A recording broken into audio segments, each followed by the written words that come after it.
Live from downtown Bakersfield, 23ABC News Midday starts now. Good morning and thanks for joining us for 23ABC News at 11 a.m. I'm Danielle Kernkamp. And I'm Mike Hart. Our top story: county supervisors were preparing to take a major step forward this morning in the construction and operation of a low barrier navigation center in central Bakersfield when the topic of security came up by the county's top law enforcement official. Supervisors declared a homeless shelter crisis, and during this morning's special meeting, details were discussed concerning the proposed low barrier shelter to be built on Golden State Highway and O Street. The lot includes two buildings, one for housing about 150 beds for men and women, with the other including various services and administration. The facility will allow pets, possessions, and partners. County staff then ran down a list of local organizations that have stepped up to supply services to the people who come there.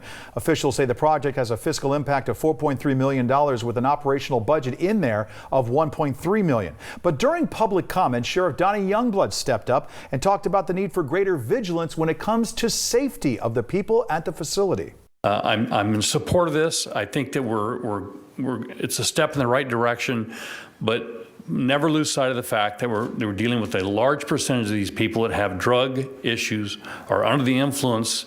They're not thinking with a clear mind. They have mental health issues, and if we think that nothing bad is going to happen, we're going to be shocked.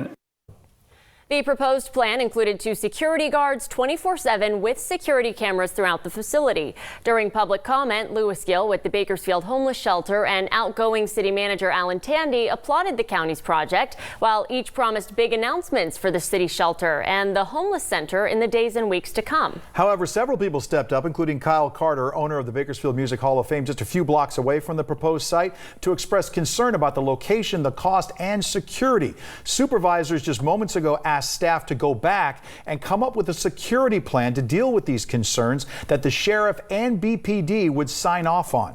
We'll continue to monitor the progress. We'll post new developments to our website and social media platforms. Let's bring in 23ABC's chief meteorologist Elena Rusk now for a first check of your forecast at this hour, because another one of our top stories is really the entire weather department today. Yeah, I have back-to-back headlines. Each day there's something new to talk about. Yesterday we had the winds and a red flag warning. That has expired. Today's still a little breezy, very dry, still hazy too. And then you see this area of pink, a new fire weather warning. But look, freeze watches, high wind watches, frost advisories, freeze watches, freeze warnings, all lighting up our maps. So with this air quality alert, yes, the air quality may say moderate, but you have to add on the smoke and the blowing dust, and that stays through Halloween. So bad air quality the next 3 days at least. Red flag warning, that's a new one. We're going to see the winds kicking up tonight, so those fire weather warnings return to our mountains all day tomorrow. And then as that clears out, cold air settles in. So there's a hard freeze watch for the Kern Desert early Halloween morning. As we zoom down here, you can see we have clear skies and low 60s in Bakersfield and Arvin, but still 50s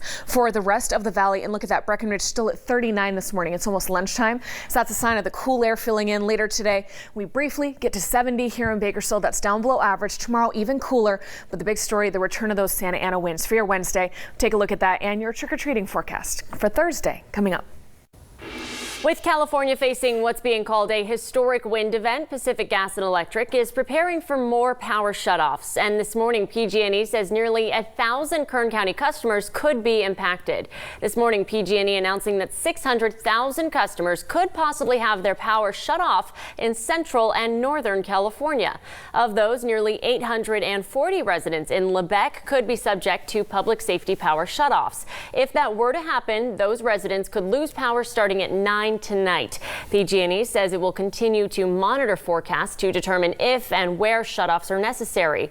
We'll continue to monitor the situation and bring you any updates as they come into our newsroom. It has been an exhausting fight. Firefighters across the state really taking advantage of a small break in the winds to try and get the upper hand on these wildfires that continue to burn. Officials expect the return of even stronger gusts later tonight. ABC's Elena Gomez has the latest from Los Angeles.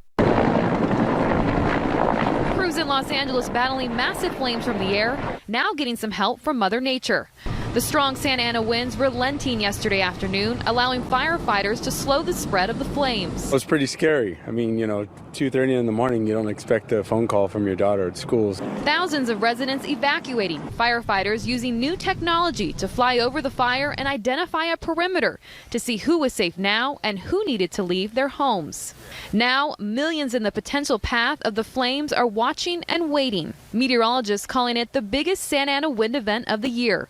Some gusts and higher elevations with the potential to reach 80 miles per hour. These are probably going to be the worst winds that Los Angeles has seen in the last 2 to 3 years. And we've had some very strong wind events. So in anticipation of what this can become, we have a contingent of firefighters from all over Southern California. And in Northern California, firefighters battling the Kincaid fire. We'll also see increased wind gusts through Wednesday. That fire continues to grow, now at more than 73,000 acres. 57 homes destroyed. The Kincaid remains the most vexing and challenging, particularly with the winds that are going to start coming back in the next 12 or so hours. In Los Angeles, winds are expected to pick up tonight and last all the way until Thursday evening. Crews here are working to put down those flames before the strong winds whip back up again. In Brentwood, California, Elena Gomez, ABC News. In just 2 days, thousands of kids will be on the streets taking part in trick-or-treating. And while it's important to check your child's candy, the American Academy of Pediatrics say it's not the biggest Halloween hazard out there. Road safety, a major concern during the holidays, and Arvin Police Chief Scott Kimball said wearing a reflective costume, bringing a flashlight, or even glow sticks are a big advantage. Children, they get really excited, right, because they're getting all this candy and they're having a lot of fun, and sometimes they're eating candy between houses. So watch your children, because they don't always watch what's happening around them when they're all excited. Cross into intersections. Coming up tonight at 6, the Arvin Police Department hosting its first annual Cops and Candy Fall Festival. It's a free event held outside City Hall at 200 Campus Drive. And if you're looking for a last-minute costume, Fantasy Frocks has you covered. The locally owned Halloween store will have extended hours this week from 11 a.m. to 9 p.m. The store, which has been around since 1980, is filled with costumes and accessories for all ages. It's wonderful if people start early or get an idea before they come. It can be really overwhelming. I know even my husband and I have trouble deciding what to be. So I think it's nice to get a few ideas, look at pictures, bring an image. The store is located on 17th Street in downtown Bakersfield. What's your costume? What is it? I need to find one. Oh, okay.